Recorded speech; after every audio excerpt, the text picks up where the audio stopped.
Hey everyone, welcome back to the Hot Wheels Garage. Today we are unboxing a Hot Wheels original, the 24 Owls. This one is from the Hot Wheels Glow Wheels series and it's car number 5 of 10. And this specific model is from the Treasure Hunt. So I was quite lucky to find this on one of my hunting videos.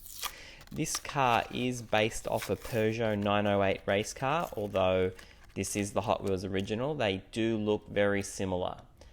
As you can see, this one's got those big glowing wheels from the Glow Wheels range. Also the number 24 in bold. That is only on the Treasure Hunt vehicle.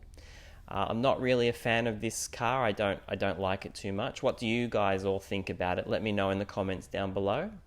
Alright, big thumbs up if you're enjoying the video. Don't forget to subscribe and enjoy the detailed views of this car. Thanks everyone.